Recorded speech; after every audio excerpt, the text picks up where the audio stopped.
सोचिए आप वोट डालने के लिए पोलिंग बूथ पर पहुंचे और वहां पता चले कि आपका नाम तो वोटर लिस्ट में है ही नहीं। ये किसी डरावने सपने जैसा लगता है ना? पर पश्चिम बंगाल में लाखों लोगों के लिए ये एक हकीकत बन गया। तो आज हम इसी बहुत बड़े मामले को समझेंगे और सबसे जरूरी बात, हम जानेंगे कि कोई भी नागरिक अपने वोट देने के अधिकार को कैसे सुरक्षित रख सकता है। ये कहानी शुरू होती है एक बहुत बड़े झटके से।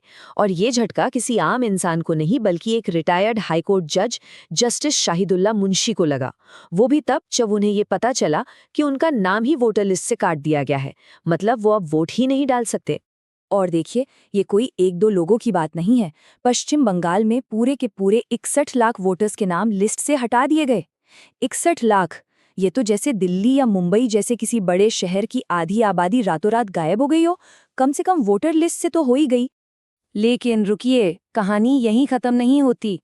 इन 61 लाख लोगों के अलावा 60 लाख और नागरिकों को एक बिल्कुल नई लिस्ट में डाल दिया गया है, सस्पेक्टेड वोटर, यानी कि संदिग्ध मतदाता की लिस्ट में।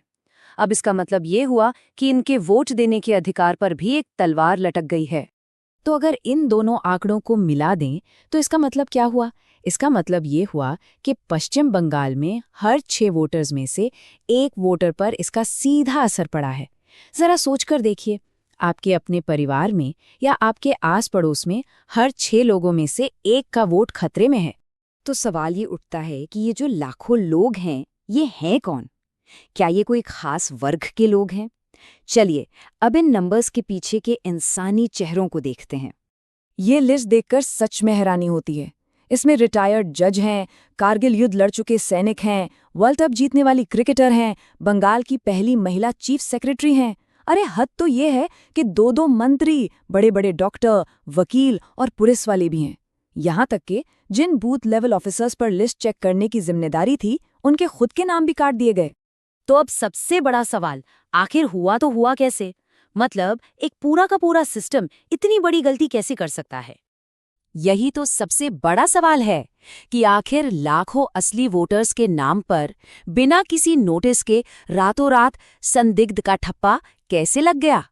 तो इस पूरी गड़बड़ी के जड़ में है एक नई चीज, ये सस्पेक्टेड वोटर वाली कैटेगरी। देखिए, इसे बनाया तो इसलिए गया था कि अगर किसी के नाम की स्पेलिंग में छोटी मोटी गलती हो या उम्र में थोड़ा बहुत फर्क हो तो उसे सिस्टम पकड़ ले।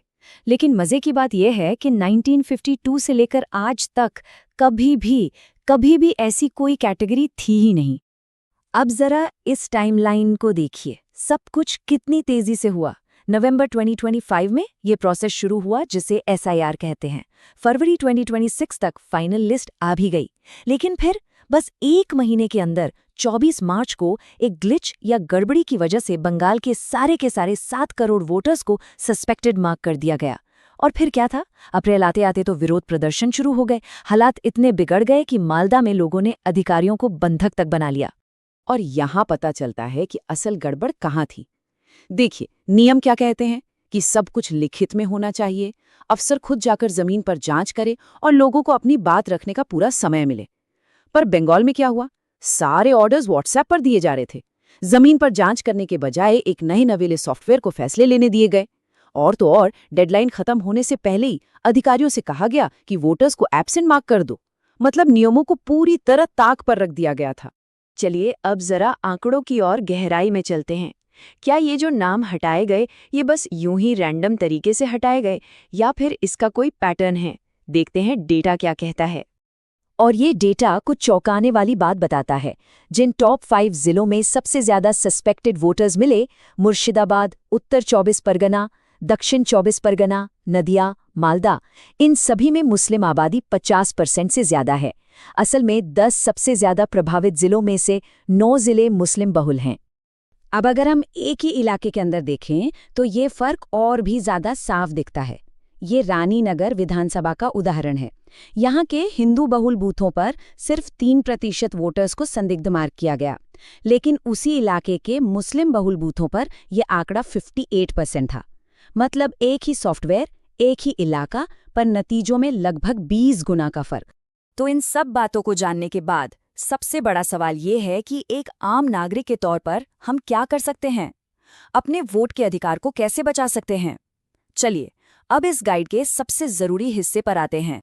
तो अगर किसी को भी अपने वोटर रजिस्ट्रेशन को लेकर जरा भी शक है तो उन्हें अभी क्या करना चाहिए वो जानते हैं। देखिए, ये 3 बहुत ही आसान लेकिन बेहद जरूरी कदम हैं। स्टेप 1, सबसे पहले तो वेरीफाई करें। इलेक्शन कमीशन की ऑफिशियल वेबसाइट पर जाइए और अपने बूथ की लिस्ट में अपना नाम ढूंढिए। स्टेप 2, अगर नाम नहीं मिलता है तो फौरन ऑनलाइन अपील कीजिए। ईसीआई के वेब पोर्टल पर इसकी सुविधा है। और स्टेप 3, सिर्फ ऑनलाइन अपील से काम नहीं चलेगा। अपने लोकल एसडीओ या डीएम ऑफिस में जाकर एक लिखित यानी फिजिकल अपील भी जरूर जमा करें। इससे आपका केस मजबूत होता है। लेकिन यहाँ एक बहुत बड़ी चुनौती सामने आती है। अब तक 2 लाख से भी ज्यादा अपीलें दायर हो चुकी हैं और जानते हैं उनमें से कितनों पर सुनवाई हुई है? सिर्फ 2 पर। तो ये पूरा मामला हमें एक बहुत ही गंभीर सवाल के सामने लाकर खड़ा कर देता है। क्या हम अपने चुनावों का भविष्य एक ऐसे सॉफ्टवेयर के हाथ में सौंप सकते हैं जिस पर कोई निगरानी ही ना हो? ये लड़ाई सिर्फ पश्चिम बंगाल की नहीं है, ये हमारे लोकतंत्र के भविष्य से जुड़ा सवाल है। इसलिए